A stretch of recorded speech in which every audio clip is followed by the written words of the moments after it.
반갑습니다.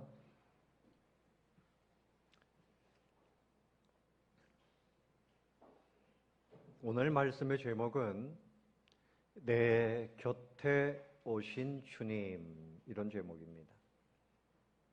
예수님께서 하늘 보좌를 버리시고 저와 여러분을 구원하시기 위해서 연약한 인간의 몸을 입고 이 땅에 오셨습니다. 그리고 예수님은 불쌍한 사람들에게 끊임없이 다가가셨습니다. 또 제자들을 찾아다니시면서 부르셨습니다. 오늘은 제자들이 풍랑을 만나서 바다 한가운데서 9시간 동안 가야 할 곳을 가지 못하고 그냥 그렇게 고생하고 밤새도록 죽을 고생을 하는 그 제자들 가운데 예수님이 물 위를 걸어서 그들에게 다가오신 사건입니다. 그래서 예수님이 찾아오실 때 이 제자들은 이게 웬 유령인가? 그래서 유령이다! 그랬어요.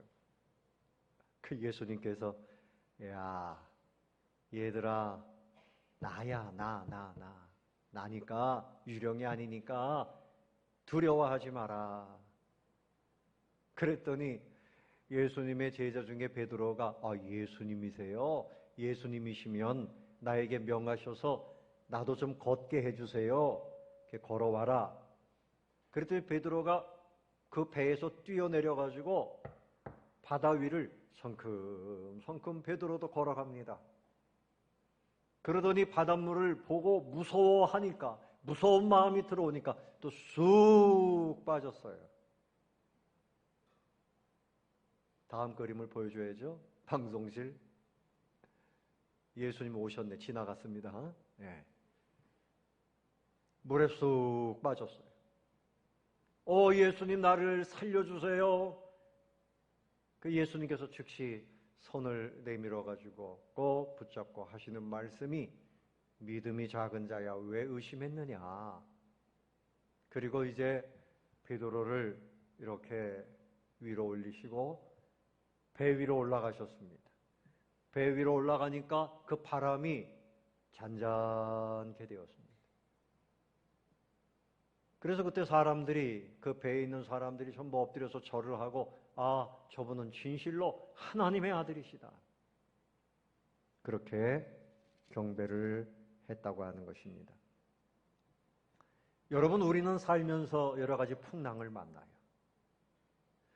오늘 이제 건너가기 전에, 배를 타기 전에 사건은 뭔가 하면 마태복음 14장 이 본문 앞에 나오는 말씀은 뭔가 하면 광야에서 오병이어로 물고기 2마리, 보리떡 5개로 장정들만 5,000명, 남녀노소를 합치면 한 2만 명이나 되는 사람들을 한 어린아이의 도시락 하나 가지고 그들을 다 배불리 먹이시고, 그리고도 12광주리가 남았어요.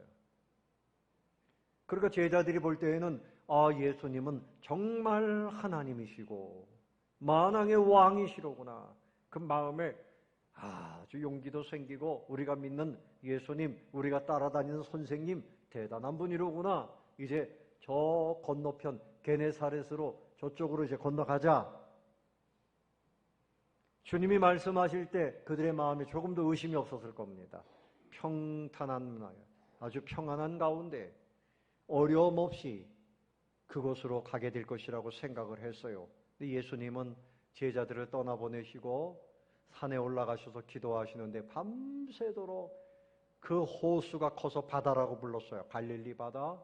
가끔씩 풍랑이 있는 지역입니다. 밤새도록 풍랑이 일어가지고 배가 진행을 못하고 그냥 묶여있던 겁니다. 어쩌면 뒤집혀서 모두가 다 죽을 지경이 됐던 거지. 우리에게 그런 풍랑이 있어요. 앞을 향해서 가야 되는데 하나님께서 저곳까지 가자라고 말씀하시는데 진행을 못하고 그냥 머뭇거리고 묶여있는 인생들이 있어요. 1년 동안, 10년 동안, 아니 평생토록 그냥 묶여가지고 풍랑 가운데서 사면초가의 어려움을 겪는 그런 고통이 우리 가운데 있다고 하는 것입니다. 여러분, 질병이 찾아오면 그것이 풍랑이 되고, 우리 삶에 어떤 실패가 찾아오고 어려움이 찾아오고, 무엇보다도 내 마음에 부정적인 생각, 할 수 없다, 안 된다, 모든 것이 끝났다, 이렇게 생각하는 그 마음, 이것 때문에 전진하지 못하고 그냥 묶여서 고생만 하는 그런 인생들이 아니겠습니까? 그런데 중요한 것은 주님이 우리 가까이로 찾아오신다는 겁니다. 첫 번째로 생각할 것은 를 걸어서 내 곁으로 찾아오시는 분입니다. 아멘. 따라해 봅시다. 주님은 풍랑 위를 걸어서 내 곁으로 오십니다. 우리가 지금 여러 가지 풍랑이 있어요. 해결 못하고 그냥 가지고 있는 문제들이 있어요. 여러분 있지요? 질병이든지 가난이든지 내 신앙의 진보가 없든지 내 마음의 근심 걱정이든지 풍랑 속에서 꼼짝 못하고 고생하고 있는 우리에게 주님은 찾아오십니다. 왜 주님께서 풍랑을 모르셨을까요? 주님께서 왜 제자들을 풍랑이 일 것을 아시면서 배를 타고 가게 하셨을까요? 이 모든 것은 우리 주님의 선하신 뜻 가운데 있는 것이었습니다. 여러분, 바람이 불어야 식물들도 잘 자란다 그러잖아요.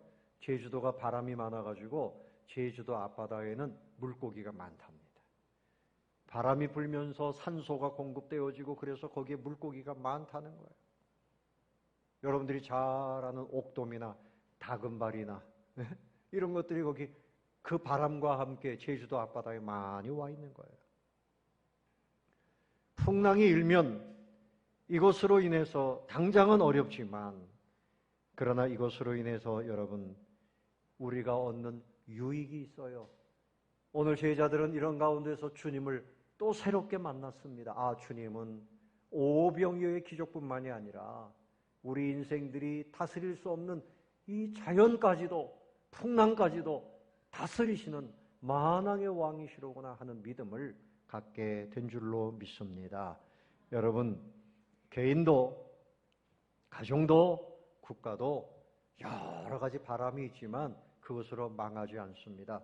가까이 다가오시는 주님으로 인해서 능히 다스리게 되는 줄로 믿습니다. 아브라함과 이삭과 야곱과 다윗과 모세, 여호수아 또 사사기에 나오는 모든 사사들 많은 풍랑이 있었지만 그들의 인생은 지금도 보석같이 빛나고 있는 것입니다. 따라 봅시다. 내가 풍랑 가운데 있지만 아픔 가운데 있지만 주님이 오셔서 내 인생이 빛납니다. 할렐루야. 주님이 나에게 가까이 와 계시기 때문에 그래서 모든 믿음의 선진들이 아픔이 있었지만 주님이 오셨기 때문에 그들의 인생을 통해서 영광을 드러낼 수가 있었습니다. 주님은 그들에게 다가오실 때 두려워라, 절망이다, 큰일 났다 이런 마음을 가지고 오셨겠어요? 아니면 그래 내가 너희들에게 보여줄 것이 있다. 너희들에게 승리를 보여줄 것이다. 영광을 보여줄 것이다. 이런 마음을 가지고 오신 거죠. 주님은 풍랑을 다 다스리시는 분이에요. 여러분 이 땅에서 겪는 모든 어려움, 심지어는 우리 주님께서 모든 질병들 다 고치셨어요. 그리고 사망 권세도 이기셨어요. 죽은 자를 살리시고 예수님 무덤에 내려가셨다가 사흘 만에 그 죽음의 권세를 발로 밟고 일어서신 분이 우리 주님이신 줄로 믿으시기 바랍니다. 주님에게는 못하실 것이 없어요. 주님은 언제나 소망을 품고 사시고 그래서 나에게 가까이 다가오신 주님, 우리에게 오늘도 승리와 소망과 미래를 열어주실 분인 줄로 믿으시기 바랍니다. 주님 내 곁에 오신 것을 환영하시기를 바랍니다.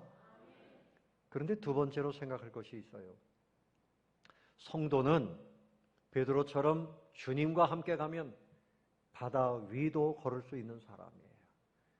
오늘 베드로가 예수님이십니까? 그러면 명령하세요. 나로 걷게 해주세요. 그래, 걸어오너라. 그럴 때 예수님을 바라보면서 성큼성큼 바다 위를 걸었습니다. 물론 그가 바다가 그 깊은 것을 보면서 무서워가지고 그만 빠져들고 말았지만, 여기서 보여주는 것은 우리 성도라고 하는 사람들은 특별한 사람들입니다. 예수님의 이름을 믿고 주님과 함께 사는 사람은 바다 위를 걷는 사람이에요. 바다뿐입니까? 질병 위에도 걷고 사망 권세 위에도 걷고 지옥 권세 위에 서서 밟고 주님과 함께 걸어가는 신령한 사람이 된 줄로 믿으시기를 바랍니다. 영접하는 자, 곧 그 이름을 믿는 자들에게는 하나님의 자녀가 되는 권세를 주셨다 그랬어요. 권세를 주셨어요. 여러분, 제가 차를 몰고 가다 보면요, 제일 무서운 게 있습니다. 뭔가 하면 교통순경을 보면 무서워요. 혹시 나를 적발하면 아이고 또 이게 뭐 과태료 물면 어떡하나. 예? 제가 옛날에 부목사 시절에 강원도에 교역자들이 이제 수양회를 가는데 제가 운전을 하고 갔습니다. 그 옛날엔 길이 좀 험해서 속초에서 고성으로 넘어가는데 막 공사도 하고 꼬불꼬불한데 딱 지나갔는데 경찰관이 왜 그러세요? 과속입니다. 작은 걸로 끊어주세요. 그랬더니 10,000원짜리 끊어줬어요. 얼마나 감사해요. 거기 써 있는 거 보니까 미신행위. 미신행위. 제가 언제 미신행위를 했습니까? 경찰이 서 있으면은 운전하다가 그냥 아유 심장이 오그라드는 거. 요즘에는 경찰이 없어도 CCTV가 있어가지고 그냥 그 앞에서 벌벌벌 떱니다. 뭡니까? 권세입니다. 권세. 경찰관들이 힘이 없어도 제복을 입고 호각을 삑 불면 큰 버스도 가다가 서야 돼요. 트럭도 서야 돼요. 그게 권세입니다. 우리 예수 믿는 사람들에게는 하나님의 자녀된 권세가 있다는 사실을 믿으시기 바랍니다.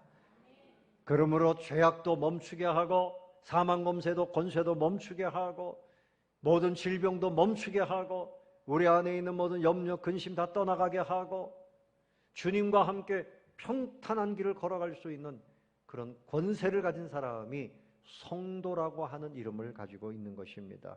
여러분 누리게 되시기를 바랍니다. 모세가 홍해 앞에서요 하나님과 함께 홍해를 다 가르고 백성들을 건너가게 했습니다. 여호수아도 범람하는 요단강 마른 땅으로 건너갔습니다. 또 여호수아는 여호수아 10장 12절에 보면 아모리와 전쟁할 때 하늘을 향해서 명령을 합니다. 태양아 어두워지지 마라. 기브온 위에 머물러 있어라. 달아 너도 아얄론 골짜기에 머물러 있어라. 그렇게 명령을 합니다. 그때 태양과 달이 딱 멈추어서 그 밝은 빛을 가지고 전쟁에서 승리하게 되는 거죠. 하나님을 믿는 사람들의 권세가 있다고 하는 것입니다. 여러분 예수 이름으로 기도하면 이런 권세가 나타나게 되는 줄로 믿으시기를 바랍니다. 내 마음에 풍랑이 있어요. 근심이 있고 걱정이 있고 올라갔다가 내려갔다가 이 풍랑이 그러잖아요. 예? 조금 기분이 좋았다가 어떤 때는 막 짜증이 나고 분노가 올라오고 예? 소망이 있더니 절망감이 올라오고 기뻐하는 것 같더니 슬픔이 올라오고 막 바람이 왔다 갔다 그러는데 우리의 이 마음도 주님의 이름으로 주님과 함께 다스리고 살아야 돼요. 이것이 성도의 삶인 줄로 믿습니다. 여러분 에디슨이 이 전구나 또 냉장고나 세탁기 이런 거 다 에디슨이 발명했어요. 근데 어릴 때 하도 호기심이 많고 질문이 많아서 선생님이 아주 지진아인 것처럼 생각했죠. 학교를 제대로 다니지 못했답니다. 그러나 그의 어머니가 믿음을 가지고 하나님을 의지하도록 한 거예요. 그래서 에디슨이 이 뭐 하나를 발명할 때 보통 2만 번 이상 기도를 했다는 것입니다. 하나님께서 도와주시기를 위해서 기도하면서 우리 생활에 필요한 것들을 그렇게 만들었던 거죠. 처칠 경도 제2차 세계대전을 끝낸 영국의 수상 아닙니까? 이분도 어릴 때 공부 못한다고 학교에서 특수반에 들어갔다는 거죠. 그러나 부모님이 하나님을 믿고 이분에게도 믿음을 심어주고 하나님이 함께 하시면 그 인생이 복된 인생이 될 수 있다는 것을 가르쳤던 거죠. 사랑하는 성도 여러분, 우리 성도는 풍랑 때문에 빠져들면 안 돼요. 풍랑 위에 서는 분들이 되시기를 바랍니다. 주님 손 붙잡고 아멘, 풍랑을 밟고 올라가는 거예요. 따라해 봅시다. 모든 풍랑은 내 발 아래에 있다. 아멘. 밟고 주님과 함께 걸어가시기 바랍니다. 넘어가시기 바랍니다. 그것 때문에 망하면 안 돼요. 그러기 위해서 마지막 세 번째로 생각할 것은 주님만 바라봐야 됩니다. 누구만 바라봐야 돼요? 주님만 바라봐야 돼요. 오늘 베드로가 주님 바라보고 걸어가더니 바닷물이 깊은 것을 보고 아이고 두려운 마음이 생기니까 쑥 빠져들었어요. 오 예수님 나 좀 살려주세요. 또 소리칩니다. 이 베드로는 참 특별한 사람입니다. 나서기 좋아하고 그런 사람인데 주님께서 딱 붙잡아 주시고 믿음이 작은 자야 왜 의심했느냐 이렇게 말씀하시고 건져주셨어요. 우리가 모든 일 가운데서 승리하려면 주님만 바라봐야 돼요. 아무리 내 문제가 급박하고 모든 사람들이 안 된다, 안 된다, 안 된다 해도 우리는 된다, 할 수 있다, 된다, 긍정적인 믿음을 갖게 되시기를 바랍니다. 우리의 적은 내 마음에 있어요. 부정적인 마음, 안 된다, 비판하고 안 되는 쪽으로만 생각하려고 하는 이 잘못된 타락한 본성이 있어요. 하나님의 말씀을 붙잡고 하나님 바라보고 할 수 있다, 갈 수 있다, 넘어갈 수 있다. 주님을 바라보고 넘어가야 되는 거예요.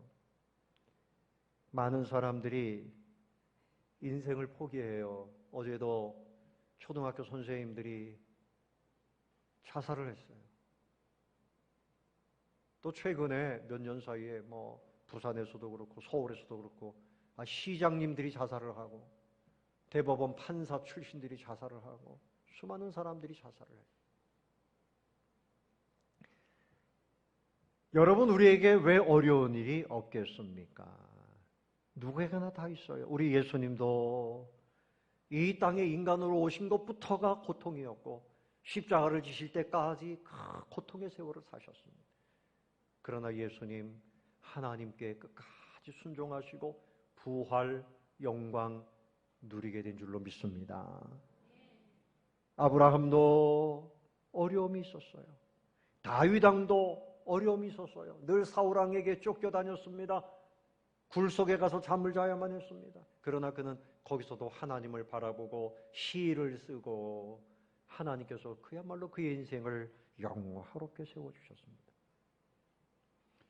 우리에게 풍랑이 옵니다. 그때 풍랑을 보지 말고 질병이 오든지 어떤 우환이 오든지 어떤 일이 오든지 이때가 더 주님을 바라보아야 할 때다. 할렐루야. 그때 더욱 주님을 바라보세요. 눈을 들어 누굴 보라? 주를 보라. 아멘. 눈을 들어서 주님을 봐. 주님은 능력의 주님이십니다. 주님은 죽은 자도 살리시고 우리의 모든 생사화복을 주관하시는 생명의 주가 되십니다. 아멘. 생명의 주가 되십니다. 모든 나라를 다스리시는 그 권능을 가지고 계신 분이 바로 우리 주님이십니다. 빛도 창조하시고 어둠도 지으시고 다 하나님의 주님의 손 안에 있는 거예요. 내 몸, 내 마음, 내 현재, 내 미래, 내 생각까지도 다스리시는 분이 주님이십니다. 주님만 바라보면 주님께서 선장되셔서 우리가 가야 할 곳으로 잘 인도해 주시는 거예요. 두려워하지 말고 누구만 바라봐야 돼요? 주님만 바라봐야 돼요. 주님만. 고난 내 영혼 편히 쉴 것과 풍랑이로도 안전한 폭풍까지도 다스리시는 주의 영원한 팔 의지해. 주의 영원하신 팔 함께 하사 항상 나를 붙드시니 어느 곳에 가든지 요동하지 않으면 주의 팔을 의지함이라. 능치 못한 것이 주님께 없습니다. 내 일생을 붙들기를 원하시는 주님께 내가 시선을 보내고 주님을 바라볼 때 주님께서 우리를 모든 풍랑 가운데서 다 건지시고 이끌어 가시는 거예요. 그러므로 문제는 우리 마음이 어떤가가 제일 문제입니다. 세상이 문제가 아니고 질병이 문제가 아니고 고통이 문제가 아니고 내가 주님을 바라보지 못하는 것이 문제예요. 주님을 앙망하면 장정이라도 소년이라도 피곤하고 넘어지지만 주님을 앙망하는 사람은 독수리가 날개치며 확 올라갑니다. 날아가게 됩니다. 주님을 바라보는 것이 힘입니다. 나의 힘이 되신 여호와여 내가 주를 사랑하나이다. 주님을 앙망하는 것이 힘입니다. 미국 남쪽에 큰 나무가 한 그루 있었답니다. 400년 됐는데 이 나무는 지진을 14번을 견뎠답니다. 그리고 태풍도 허리케인도 수도 없이 견뎠답니다. 나무가 탁 서 있었어요. 끄떡없이. 그런데 어느 날 나무가 탁 쓰러져 죽었어요. 작은 벌레들이 파먹은 거예요. 지진에도 견디더니 그 벌레가 나무를 파먹었어요. 우리 마음에 근심의 벌레, 두려움의 벌레, 의심의 벌레, 이것이 우리 인생을 넘어뜨리고 가야 할 길을 못 가게 하는 거. 오늘 주님께서 베드로에게 믿음이 작은 자야 왜 의심하였느냐. 나를 믿었으면 그냥 걷는 거야. 따라봅시다. 의심의 벌레, 부정적인 생각의 벌레, 이것이 문제입니다. 여러분 마음에 벌레가 있으면 안 돼요. 아멘. 여러분 몸 안에 벌레가 있어요? 모르죠? 우리 어릴 때 약장사들이 오면 하얀 거 고무줄 같은 거 꺼내가지고 막 약을 팝니다. 뭘까요? 회충. 여러분 몸 안에 이게 있습니다. 지금은 없을까요? 세월이 좋아져서 지금도 있어요, 여러분. 약을 먹어야 돼요. 구충제를 먹어야 돼요. 이 기생충이 있으면 뇌로도 들어가고요. 이 기생충 때문에 심각한 병들이 온다는 거 아닙니까? 그런데 제가 말씀드리는 건 뭔가 하면 우리 마음의 근심, 원망, 불신, 이것이 내 영혼을 무너뜨리는 벌레입니다. 벌레. 꼼짝 못하고 가야 할 길을 가지 못하고 10년, 20년 머물러 있는 거예요. 하버드 대학교에서 연구를 했는데 이 관계, 인간관계가 얼마나 중요한가 하는 것을 이야기하는 겁니다. 성인병 걸리는 사람들이 50대, 60대 이렇게 걸리는데 그 사람들을 쭉 조사를 해보니까 과거에 어릴 때 아버지나 어머니에게 마음의 상처를 많이 받은 사람들이 성인병이 많이 오더라는 거죠. 그런데 어머니, 아버지와 좋은 관계 속에서 어릴 때 행복한 추억이 있는 사람들은 성인병이 잘 안 오더라는 거예요. 뭐 그런 연구 결과가 있어요. 꼭 맞는 건 아니지만 이걸 생각해 보면 여러분 하나님과의 관계를 건강하게 그렇게 맺게 되시기를 바랍니다. 하나님을 늘 믿음의 시선으로 바라보고 늘 감사하고 그래야 우리 인생에 강건함이 있고 미래가 있고 승리가 있는 것 아니겠어요? 제가 세계 역사의 중요한 두 사람을 소개하고 말씀을 정리하려고 그래요. 그림을 보면 한 사람은 누구예요? 히틀러. 히틀러가 누굽니까? 히틀러. 영화에서 많이 봤죠?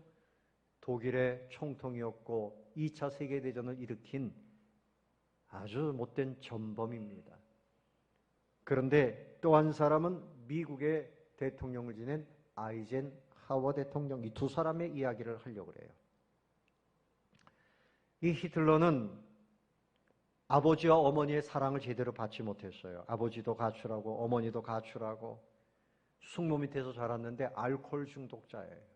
그러니 그 인생이 어릴 때부터 엉망이었습니다. 성격이 난폭해지고 학교도 제대로 다니지 않고 막 이렇게 했는데 이 사람이 어떻게 권력을 잡고 총통이 됐어요.